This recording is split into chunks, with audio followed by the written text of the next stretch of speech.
you guys do so well to pull away there in the third quarter? It was all about the defense. I thought the combination of Draymond and Looney at the rim and Wiggs on Harden. That third quarter defense was just suffocating, and that turned the game. You mentioned yesterday kind of need to see maybe better individual defenses against. Did you see it tonight? Against Harden, against. Sorry, did you see it tonight against Harden, against Kevin, just individually? Yeah, I mean, obviously those guys are unbelievably difficult to handle. But I thought all in all, after that first quarter when they had 34, and we kind of corralled them and forced them into some tough shots, and this was their first game at home after a long trip. I thought they looked a little bit tired in the third quarter, and our defense picked up at that point and made a bunch of stops, and we were able to pull away. What do you think of how you guys held on there after Steph and Andrew got into a little bit of foul trouble? Yeah, that was an important stretch of the game. The last 5 minutes of the third quarter, and everybody was in foul trouble.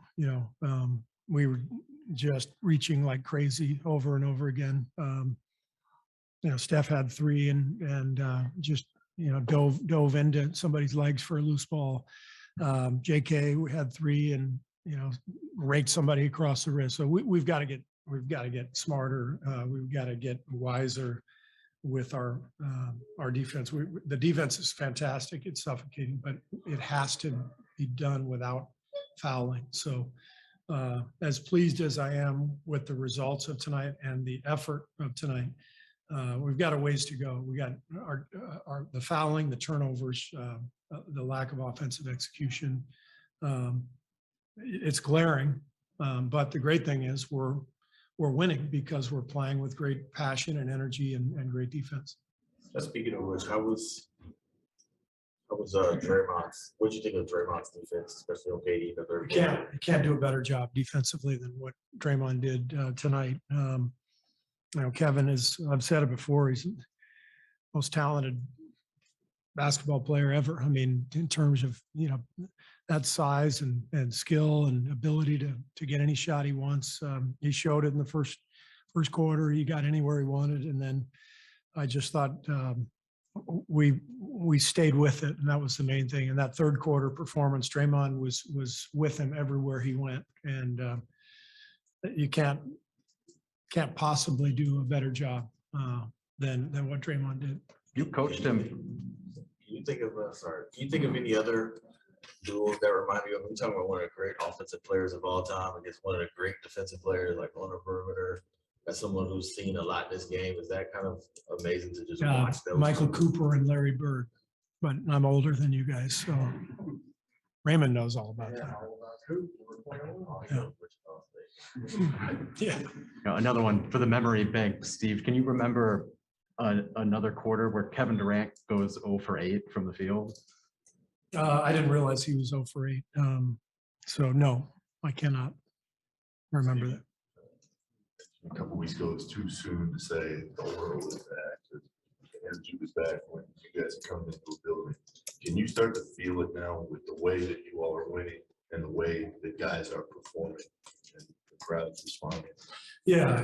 The way the crowd energizes when Steph starts rising up from 30 feet. It's everywhere. It happened in Charlotte the other night. It happened tonight. So, I think the fact that our team is good again and is playing well and has a good record adds to what Steph brings to the table every night in terms of his skill and the showmanship. And so that stuff is, when you're winning and you get the incredible display of skill from Steph, it's, people are going to watch. And so it's fun to be back in the spotlight again. Our team is really enjoying being back here.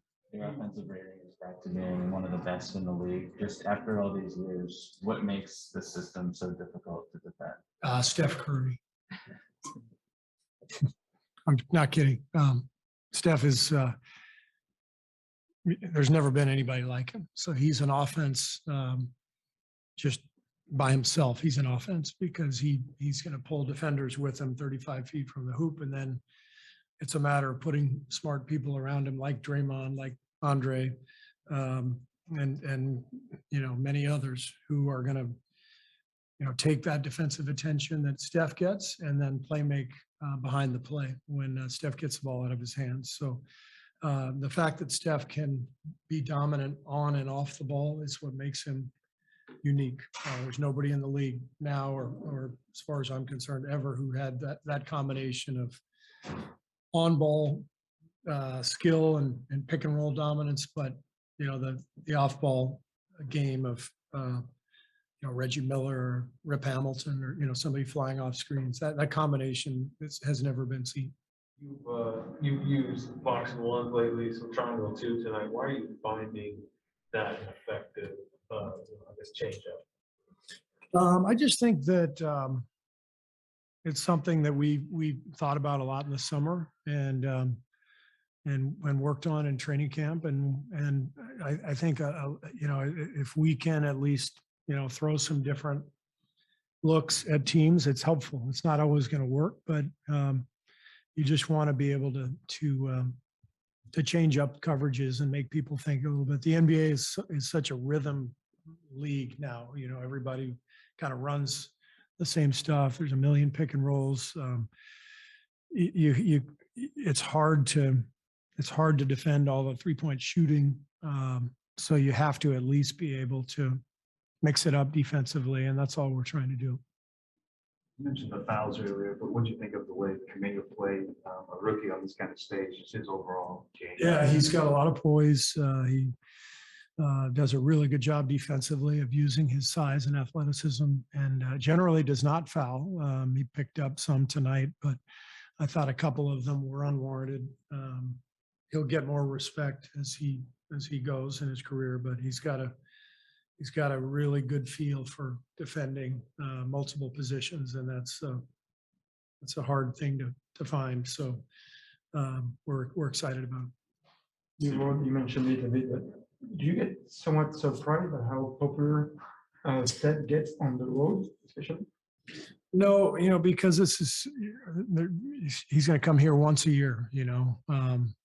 Charlotte the other night, that's his one trip, and Steph is so recognizable now. He's a superstar. He's in people's living rooms every night, whether he's playing or not. And I think everybody connects to him, kids and adults alike. And he's one of the most popular athletes in the world. So this is what you get. Didn't get a chance to follow up with you about it before the game, but you're doing everything, of course, without Klay. What have the reports been that you've gotten back in the last few days? Was he able to get through some 5-on-5 work?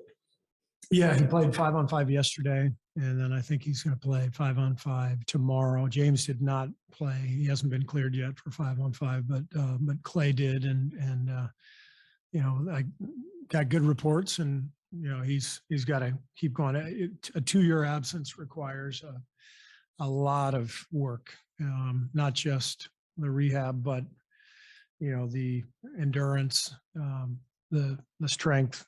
So it's great that he's playing 5-on-5, but it doesn't mean he's going to be ready to step on an NBA floor next week or something. So, but he's progressing really well. James to be cleared soon.